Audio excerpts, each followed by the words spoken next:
नमस्कार विद्यार्थी मित्रांनो आणि पालकांनो, मी प्रदीप कुंदे स्वागत करतो तुमचं टेक एस्पायर युट्यूब चॅनलमध्ये। तर मित्रांनो, आपली कॅप राउंड 3 ची अलॉटमेंट झाली आहे। ओके, तुमच्या हातामध्ये कोणतं ना कोणतं तरी सध्या कॉलेज आहे। आता तुम्ही विचार करताय की ऍडमिशन घ्यायचं की पुढच्या राऊंडला जायचं। ओके, तर आजचा हा व्हिडिओ असणार आहे अशा विद्यार्थ्यांसाठी की ज्या विद्यार्थ्यांना थर्ड राऊंड मध्ये ऍडमिशन घ्यायचंय आणि बरेचसे विद्यार्थी म्हणजे जे विद्यार्थी कॅप राउंड 1 मध्ये म्हणजे ऍडमिशन घेतलं नाही, सेकंड मध्ये घेतलं नाही, तर ते विद्यार्थी आता थर्ड मध्ये ऍडमिशन घेणार आहेत, बरोबर।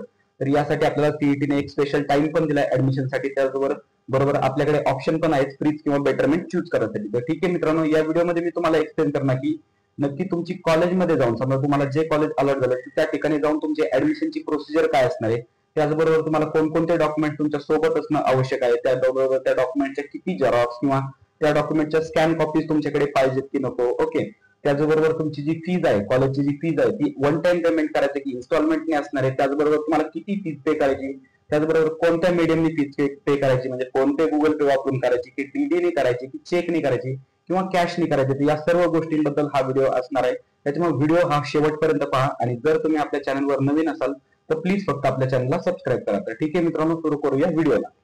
तर सर्वप्रथम आता तुम्हाला तर माहितीच आहे की आपलं कॅप राउंड 3 शेड्यूल काय असणार आहे की 22, 23, 24, 25 हे 4 दिवस आपल्याला फ्रीज बेटरमेंट मध्ये ऍडमिशन घेण्यासाठी किंवा हा विचार करण्यासाठी असेल की आपल्याला नेक्स्ट राऊंड मध्ये जायचं की नाही। आता 25 तारखेच्या 5 वाजेपर्यंत आहे, त्याच्यामुळे तुम्ही जास्तीत जास्त प्रयत्न करा जर तुम्हाला ऍडमिशन घ्यायचं असेल तर 22, 23, 24 या 3 दिवसातच तुमचं ऍडमिशन व्हायला पाहिजे।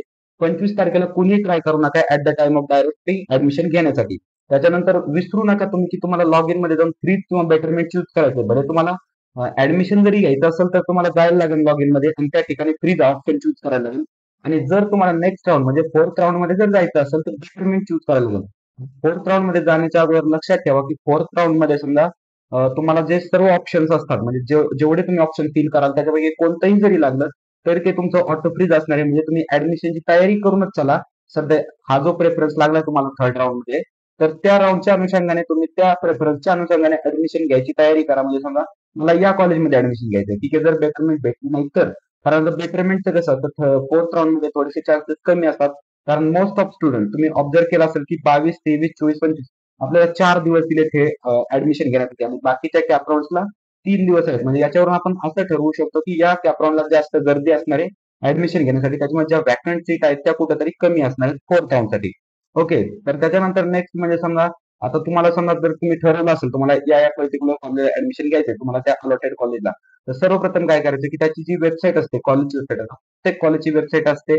ओके, त्या ठिकाणी तुम्हाला जायचंय आणि चेक करायचं। तर कोणत्या गोष्टी चेक करायच्या, तर त्याचे फी डिटेल्स, म्हणजे तुम्हाला त्याचं फी तिथं सर्क्युलर दिसेल। ओके, फी स्ट्रक्चर दिसेल कॉलेजचं, म्हणजे त्याची ट्युशन फी किती आहे, डेव्हलपमेंट फी किती आहे, त्याच्यानंतर ऑदर फीज किती आहे, त्याच्यानंतर अजून ऍडिशनल काही एक्स्ट्रा चार्जेस आहेत का, किंवा त्यासोबत तुम्हाला एक्स्ट्राचं काही घेऊन यायचं सांगितलं आहे का। म्हणजे कॉलेज वेबसाईटवर समजा ऍडमिशन फॉर्म असेल किंवा अँटी रॅगिंगचा ऍफिडेव्हिट असेल, तर या गोष्टी समजा तुम्हाला जर ऍडिशनल काही डॉक्युमेंट्स जर कॅरी करायचे सांगितले असेल ते डॉक्युमेंट्स तुम्ही ऍडमिशनच्या वेळेस घेऊन जायचे आहेत। ओके, देन नेक्स्ट आहे की समजा आता एक महत्वाचा प्रश्न, आणि याच्यावर आपण एक डेडिकेटेड व्हिडिओ सुद्धा बनवलेला आहे की बाबा समजा काही विद्यार्थी असे असतात की ज्यांनी कॅप रजिस्ट्रेशनच्या वेळेस त्यांची टोकन रिसिप्ट म्हणजे काय, की समजा कास्ट व्हॅलिडिटी सर्टिफिकेट काढायला टाकल्याची रिसिप्ट किंवा एनसीएल सर्टिफिकेट काढायला टाकल्याची रिसिप्ट, ईडब्ल्यूएस सर्टिफिकेट काढायला टाकल्याची तर ही अपलोड केलेली असती।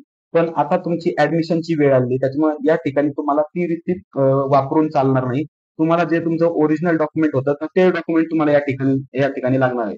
आणि समजा जर तुम्ही ती रिसिप्ट घेऊन गेले आणि त्याच्यावर तुम्ही ऍडमिशन घ्यायचा जर विचार करत असाल तर वेळी तुमचं ऍडमिशन कॅन्सल होऊ शकतं। त्याच्यामुळे बी अवेअर, तुम्ही जे ओरिजिनल डॉक्युमेंट रिसिव्ह जर झालं असेल तुम्हाला तर ते डॉक्युमेंट घेऊन जा। जर तुम्हाला डॉक्युमेंट रिसिव्ह झालं नसेल तर प्रयत्न करा ते डॉक्युमेंट कसं लवकरात लवकर रिसिव्ह होईल।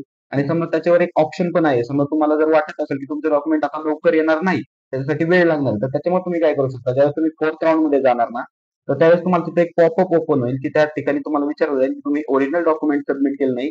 तुम्हाला समजा तुमच्या लॉग इन प्रोफाईलला जनरल मध्ये म्हणजे ओपन मध्ये कन्वर्ट करायचंय का, मग त्या ठिकाणी तुम्हाला त्या डॉक्युमेंटची सक्ती नसणार। त्याच्यामुळे हा विचार तुम्ही करा। समजा आणि तुम्हाला असं वाटत असेल की तुमचं डॉक्युमेंट नेक्स्ट राऊंडच्या ऍडमिशनच्या वेळेसपर्यंत येईल तर ठीक आहे, जो पॉपअप आहे तो तुम्ही नो करा। नेक्स्ट ऍडमिशन वेळेस म्हणजे नेक्स्ट ज्यावेळेस आपली फोर्थ राऊंडचं ऍडमिशन असेल त्यावेळेस ते डॉक्युमेंट तुमच्याकडे हवंच। ओके, जर ते डॉक्युमेंट तुमच्याकडे नसेल तर समजा काही केसेसमध्ये तुमचं ऍडमिशन कॅन्सलही होऊ शकतं, आणि असं इथून मागे बऱ्याचशा विद्यार्थ्यांचं झालं पण आहे. त्याच्यामुळे याविषयी तुम्ही जरा व्यवस्थित विचार करा आणि जर तुमच्याकडे ते डॉक्युमेंट आलं असेल तर तुम्ही डायरेक्टली तुमचा आता सध्या जो प्रोफाईल आहे एमएसटी सीईटीचा म्हणजे आपला कॅप ऍडमिशनचा, तर त्या ठिकाणी तुम्ही अपलोड करू शकता किंवा डायरेक्टली तुम्ही कॉलेजला घेऊन जाऊ शकता. त्या ठिकाणी ते तिथं तुमचं ऍप्लिकेशन सबमिट करून घेतील किंवा डॉक्युमेंट तुमचं व्हेरीफाय करतील. त्याच्यानंतर नेक्स्ट आता सर्वात इम्पॉर्टंट मुद्दा म्हणजे तुम्हाला सोबत डॉक्युमेंट्स कोणते घेऊन जायचे. तर मित्रांनो लक्षात असू द्या, ज्यावेळेस तुम्ही कॅप रजिस्ट्रेशन केलं होतं, डॉक्युमेंट व्हेरिफिकेशन केलं होतं कॉलेजला ऑफलाईन जाऊन किंवा ऑनलाईन स्क्रुटिनी सेंटरमध्ये, तर त्यावेळेस तुम्ही जेवढे जेवढे डॉक्युमेंट सबमिट केले होते तेवढे पूर्ण डॉक्युमेंट्स तुम्हाला ओरिजिनल घेऊन जायचे. मी अजूनही सांगतो की डॉक्युमेंट्स हे सर्व ओरिजिनल असले पाहिजेत. जर तुमच्याकडे एखादं ओरिजिनल डॉक्युमेंट नसेल तर ते शोधा कुठं काय आहे आणि तुम्हाला तेच ओरिजिनल डॉक्युमेंट पाहिजे. झेरॉक्स वगैरे किंवा स्कॅन कॉपी याच्यावर तुमचं ऍडमिशन होणार नाही. तुमच्याकडे जे तुमचे डॉक्युमेंट असतील, कास्ट व्हॅलिडिटी असेल, कास्ट सर्टिफिकेट असेल, नॉन क्रिमिलेअर असेल किंवा तुमचा उत्पन्नाचा दाखला असो, कोणतंही जरी सर्टिफिकेट असेल, लिव्हिंग सर्टिफिकेट असेल किंवा मार्कशीट असतील तुमचे, तर ते तुम्हाला ओरिजिनलच पाहिजे. तुमचं त्याच्यावर झेरॉक्सवर काम होणार नाही. आता त्याच्यानंतर दुसरा एक महत्वाचा मुद्दा म्हणजे तुमची एक्नॉलेजमेंट रिसिप्ट. एक्नॉलेजमेंट रिसिप्ट म्हणजे काय, तर ज्यावेळेस तुमचं डॉक्युमेंट व्हेरिफिकेशन पूर्ण झालं होतं, तर ज्या विद्यार्थ्याने समजा ऑफलाईन डॉक्युमेंट व्हेरिफिकेशन केलं होतं तर त्यांना एक तिथं रिसिप्ट प्रोव्हाइड केली होती आणि त्या रिसिप्टवर त्या स्क्रुटिनी सेंटरचा शिक्का आणि त्या स्क्रुटिनी ऑफिसरची साईन होती. ओके, तर ते डॉक्युमेंट तुम्हाला या ऍडमिशनच्या वेळेस घेऊन जायचंय. ओके, आता ज्यांनी समजा ऑनलाईन ई व्हेरिफिकेशन केलं होतं तर त्यांच्यासाठी त्यांच्या लॉग इन मध्ये दिसेल की एक्नॉलेजमेंट कम रिसिप्ट असा एक ऑप्शन येईल, तो डाउनलोड करायचा आहे आणि ती रिसिप्ट तुम्हाला सोबत घेऊन जायची. त्याच्या 2-3 कॉपीज तुम्हाला सोबत ठेवायच्यात. आता त्याच्यानंतर अलॉटमेंट लेटर. अलॉटमेंट लेटर म्हणजे काय, समजा तुम्हाला आता थर्ड राऊंड मध्ये जी अलॉटमेंट झाली, तुम्ही तुमचा ईएनचा जो नंबर असेल आणि डेट ऑफ बर्थ जी असेल ते एंटर करून तुम्ही जी अलॉटमेंट चेक केली, तर तिथं तुम्हाला ऑप्शन असेल की प्रिंट आणि त्याच्यानंतर पुढे नेक्स्ट ऑप्शन येईल की समजा सेव्ह ऍज अ पीडीएफ. तर त्याची तुम्हाला एक झेरॉक्स कॉपी, 1 2 3 4 झेरॉक्स कॉपीज घेऊन जायच्यात आणि त्याला म्हणायचं allotment letter. Okay, acknowledgement receipt वेगळी असते मित्रांनो, अलॉटमेंट लेटर वेगळं असतं आणि त्यानंतर सीट एक्सेप्टन्स लेटर हे वेगळं असतं. सीट एक्सेप्टन्स लेटर म्हणजे काय, तर ज्यावेळेस तुम्ही तुमच्या लॉग इन मध्ये समजा अलॉटमेंट झाल्याच्या नंतर समजा आजपासून सुरू होईल ते, तर तुमच्या लॉग इन मध्ये समजा तुम्ही फ्रीज सिलेक्ट केलं, जर तुम्हाला ऍडमिशन घ्यायचं तर तुम्ही फ्रीज सिलेक्ट करणार, तर ते फ्रीज सिलेक्ट केल्याचं जे लेटर असतं त्याला म्हणायचं acceptance letter, seat acceptance letter. ते तिन्ही डॉक्युमेंट वेगळे. तर बऱ्याचशा विद्यार्थ्यांचं कन्फ्युजन कसं होतं की अलॉटमेंट लेटर आणि सीट एक्सेप्टन्स लेटर तर हे एकच आहेत काय, तर हे एक नसतात. अलॉटमेंट लेटर तुमचं वेगळं असतं. अलॉटमेंट लेटर म्हणजे काय, तुम्हाला केलेली सीटची ऑफरिंग, ओके, सीईटी सेलने. आणि एक्सेप्टन्स लेटर म्हणजे काय, तुम्ही ते सीट एक्सेप्ट केलंय की रिजेक्ट केलंय, तर याचं लेटर म्हणजे एक्सेप्टन्स लेटर. तर ते तुम्हाला सोबत असणं गरजेचं आहे. त्याचबरोबर महत्वाचं म्हणजे तुमचे 3-4 पासपोर्ट साईज फोटोग्राफ तुम्हाला सोबत घेऊन जायचे. आता पासपोर्ट फोटोग्राफचा यूज काय होतो, ज्यावेळेस तुमचं आयडी कार्ड बनतं तर त्यावेळेस आयडी कार्डवर 4ही वर्ष तो फोटो राहतो. त्याच्यामुळे फोटो सोबत नेताना तुमचा फोटो व्यवस्थित राहायला पाहिजे, असला पाहिजे. त्याच्यानंतर पूर्ण जेवढे डॉक्युमेंट आहेत तुमच्याकडे, ओके, जेवढे ओरिजिनल डॉक्युमेंट, कास्ट व्हॅलिडिटी कोणतेही असो, तर त्याच्यात 3 ते 4 तुम्हाला झेरॉक्स तुम्ही सोबत जाताना काढूनच घ्यायच्या. कारण तिथे गेल्यावर पुन्हा झेरॉक्सचं दुकान सापडत बसणं, त्याच्यानंतर समजा त्याला लाईनीत लागणं झेरॉक्स. तर या गोष्टीत आपल्याला अवॉइड करायच्या, आपल्याला कुठेतरी वेळ वाचवायचा. त्याच्यामुळे आपण अगोदरच झेरॉक्स वगैरे काय जी असेल तयारी ती अगोदरच करून जायची, ना की ऍट दॅट टाइम तिथं तुमचा गोंधळ उडाल नको. त्याच्यासाठी या गोष्टी खूप महत्वाच्या आणि याची तुम्हाला काळजी घ्यायची. त्याच्यानंतर नेक्स्ट असणार आहे की digital copies. The digital copies म्हणजे तुमचे जे ओरिजिनल डॉक्युमेंट्स आहेत तुमचे, समजा कलर प्रिंट असतील किंवा स्कॅन कॉपीज असतात, तर त्या तुम्हाला पीडीएफ जेपीईजी फॉर्मॅटमध्ये तुम्हाला सेव्ह करून ठेवायचं. ऍडमिशनच्या वेळेस या काय लागत नाहीत म्हणजे डिजिटल कॉपीज. पण ज्यावेळेस समजा तुम्ही आता तुमचं ऍडमिशन कन्फर्म झाल्याच्या नंतर महाडीबीटीचा फॉर्म भराल किंवा इतर दुसऱ्या कोणत्या स्कॉलरशिपचा जर फॉर्म भरायला गेले, त्या ठिकाणी आता ओरिजिनल जे डॉक्युमेंट्स आहेत तो तुमचा पंच करून कॉलेज त्यांच्याकडे ठेवतं आणि ठीक आहे 4-5 महिन्यानंतर ते कॉलेज तुम्हाला रिटर्न देतं. पण त्याच्या अगोदर जर तुम्हाला महाडीबीटीचा फॉर्म भरायचा असेल किंवा बाकीकडे कुठे जर डॉक्युमेंट द्यायचे असतील तर तुमच्याकडे त्याचे डिजिटल कॉपीज असणं गरजेचं आहे. त्यासाठी तुम्ही प्रत्येक डॉक्युमेंटच्या डिजिटल कॉपीज तयार करा आणि त्या सेव्ह करून ठेवा ईमेलवर किंवा वगैरे जीमेलवर, गुगल ड्राईव्हवर त्या तुम्ही सेव्ह करून ठेवा, जेणेकरून त्या डिलीट होऊ नये. पण जर मोबाईलमध्ये ठेवल्या तर मोबाईल रिसेट केल्यानंतर वगैरे त्या डिलीट होऊ शकतात. त्यामुळे जीमेलवर वगैरे तुम्ही गुगल ड्राईव्हवर एखादं सेपरेट फोल्डर बनवा आणि त्या फोल्डरवर त्या कॉपी सेव्ह करून ठेवा. त्याच्यानंतर आता अजून एक महत्वाचा मुद्दा येतो म्हणजे फी पेमेंट कसं करायचं. ओके, आता सर्वप्रथम कॅटेगरी वाईज तुम्हाला तुमची फीज माहिती असली पाहिजे. आता ही कुठनं माहिती पडेल, समजा त्या पर्टिक्युलर कॉलेजची किती फीज आहे. समजा आपण इथून माझा व्हिडिओ तुम्हाला सांगितलेलं आहे की समजा ओबीसीला असेल तर 50% ट्युशन फी मध्ये माफ आहे. पण समजा त्या कॉलेजची समजा ट्युशन फी किती आहे हे तुम्हाला माहिती कधी पडेल, तर ज्यावेळेस तुम्ही त्या कॉलेजचं फी स्ट्रक्चर चेक करणार. तर त्या कॉलेजचे फी स्ट्रक्चर कसं चेक करायचं मी अगोदरच तुम्हाला सांगितलं की कॉलेजच्या वेबसाईटला व्हिजिट करायचं. वेबसाईटला व्हिजिट केल्यानंतर प्रत्येक कॉलेजचा वेबसाईटचा जो आराखडा असतो तो वेगवेगळा असतो. पण त्याच्यामध्ये कॉमन काय असतं, समजा ऍडमिशन असेल, ऍडमिशन टॅबमध्ये जायचं. त्याचबरोबर तिथं तुम्हाला फीज वगैरे काहीतरी पाहायला मिळेल, त्याच्यानंतर फी स्ट्रक्चर पाहायला मिळेल किंवा काही काही कॉलेज स्पेशली ऍडमिशन ब्राउचर बनवतात. ओके, त्या ठिकाणी तुम्हाला समजून घ्यायचं तुमची कॅटेगरीची फीज किती आहे.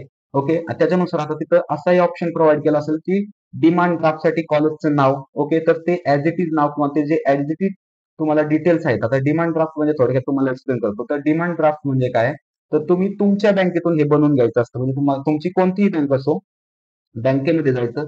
त्यांना काय समजा कॉलेजने जे आपल्याला डिटेल्स प्रोव्हाइड केले वेबसाईटवर, किंवा समजा तुम्ही कॉलेजशी कॉन्टॅक्ट करा आणि काय डिटेल्स असेल ते त्यांच्याकडून घ्या. त्याच्यानंतर त्या पद्धतीने समजा डिमांड ड्राफ्ट तुम्हाला बनवायची. आता डिमांड ड्राफ्ट मध्ये फक्त कॉलेजचं नाव असतं, बरोबर. त्याच्यानंतर कॉलेजचा अकाउंट नंबर वगैरे काही त्याच्यात नसतं, फक्त कॉलेजचं नाव असतं. तो डिमांड ड्राफ्ट तुम्हाला बनवून घ्यायचा आहे. अप्रोप्रिएट पेमेंटसाठी तुम्ही वेबसाईटवर चेक करायचं त्यांचं पेमेंट किती आपल्याला कॅटेगरी वाईज, तेवढा डिमांड ड्राफ्ट तुम्ही बनवून घ्यायचा आणि तेवढे अकाउंटवर तुमच्या पैसे शिल्लक असणं गरजेचं आहे. त्याच्यानंतर समजा नंतर तो डिमांड ड्राफ्ट कॉलेज तुमच्याकडून घेणार आणि त्याच्यानंतर तुमच्या अकाउंट मधून तेवढी अमाऊंट कॉलेज डेबिट करून घेणार. ही सगळ्यात एक बेस्ट पद्धत आहे समजा पेमेंट करण्याची. आणि बरेचसे म्हणजे मोस्टली सगळेच कॉलेजेस डिमांड ड्राफ्ट एक्सेप्ट करतात. आता त्याच्यानंतर काही जे कॉलेजेस आहेत तर ते युपीआय असेल, डेबिट कार्ड असतील किंवा आपले फोन पे गुगल पे स्कॅनर आहेत, तर त्या पद्धतीने सुद्धा पेमेंट एक्सेप्ट करतात. पण आता कसं होतं की आपल्या फोन पेला लिमिट आहे, समजा 1 लाख रुपयाची वगैरे आपल्या फोन पेला लिमिट असतात युपीआय पेमेंट करायला. आणि आपल्या कॉलेजची फी जास्त आहे, त्याच्यामुळे बेस्ट पडेल की समजा तुम्ही डिमांड ड्राफ्ट बनवा आणि त्याच्यानुसार एक सुरळीत पेमेंट मेथड तुम्ही अवलंब करा. त्याच्यानंतर समजा अजून एक महत्वाची गोष्ट विद्यार्थ्याच्या मनात किंवा पालकांच्या मनात, की समजा जे पेमेंट आपल्याला करायचंय ते वन टाइम करायचंय की इन्स्टॉलमेंटनी करायचंय. तर आता पहा, जे समजा हे कॉलेजवर डिपेंड आहे. काही जे कॉलेजेस आहेत, समजा तुरळक थोडेसे कॉलेज बोटावर मोजणे एवढे, ते इन्स्टॉलमेंट मध्ये पेमेंट घेतात विद्यार्थ्याकडून. पण बरेचसे कॉलेजेस, आता पीआयसीटीचा जर विचार केला, सीओईटीचा विचार केला, व्हीआयटीचा जर विचार केला, तो वन टाइम पेमेंटच तुम्हाला करायला लागतंय. बरं, तुमचं किती पेमेंट असो, ओपनची फीज असो किंवा एससी एसटीची फीज असो, तुम्हाला वन टाइम पेमेंटच करायला लागतंय. ओके, तर या सर्व गोष्टीचा तुम्ही आराखडा तयार करायचा आणि त्या पद्धतीने तुमची फी काय असेल, योग्य पेमेंट मेथडने तुमची रेडी ठेवायची, जेणेकरून तुम्ही ज्यावेळेस ऍडमिशनला जाल तर त्यावेळेस तुमचं ऍडमिशन मध्ये काही बाधा येणार नाही. त्यासाठी तुम्ही आधीच या गोष्टीची तयारी करून ठेवायची. त्याच्यानंतर नेक्स्ट म्हणजे समजा आता तुम्ही जर सीट ऍक्सेप्टन्स लेटर जर तुमचं पाहिलं असेल किंवा अलॉटमेंट लेटर, तर त्याच्यावर फॅकल्टीचा कॉन्टॅक्ट नंबर आहे, म्हणजे त्या कॉलेजच्या फॅकल्टीचा. जर तुम्हाला कोणत्याही पद्धतीची हेल्प पाहिजे असेल, पेमेंट रिलेटेड इश्यू असेल काही, त्याच्यानंतर समजा डॉक्युमेंट रिलेटेड, तर त्या याच्यावर तुम्ही त्या नंबरवर तुम्ही कॉल करू शकता. ओके, तिथून तुम्हाला योग्य योग्य गायडन्स मिळेल. फक्त लक्षात एवढं ठेवायचं की वर्किंग आवर्स मध्ये त्या नंबरला कॉल करा. कारण तो फॅकल्टीचा नंबर असतो, तो उगाच समजा रात्री मध्यरात्री वगैरे त्याच्यावर कॉल करून तुम्ही अवॉइड करा. तर ठीक आहे मित्रांनो, तुम्हाला सगळं समजलंच असेल कशा पद्धतीने तुम्हाला ऍडमिशन सामोरं येते. व्हिडिओ पाहिल्याबद्दल सर्वांचे मनापासून धन्यवाद. फक्त आपल्या चॅनलला सबस्क्राईब करायचं विसरू नका. त्याचबरोबर समजा आपलं चॅनल तुमच्या मित्रमैत्रिणींपर्यंत, तुमच्या कॉलेजच्या व्हॉट्सअप ग्रुपवर तुम्ही शेअर करा, जेणेकरून त्यांना पण एक चांगला ट्रस्टेड प्लॅटफॉर्म मिळेल त्यांच्या इंजिनिअरिंग ऍडमिशनसाठी. तर ठीक आहे मित्रांनो, भेटूया नेक्स्ट व्हिडिओमध्ये अशाच एका इन्फॉर्मेटिव्ह टॉपिक सोबत.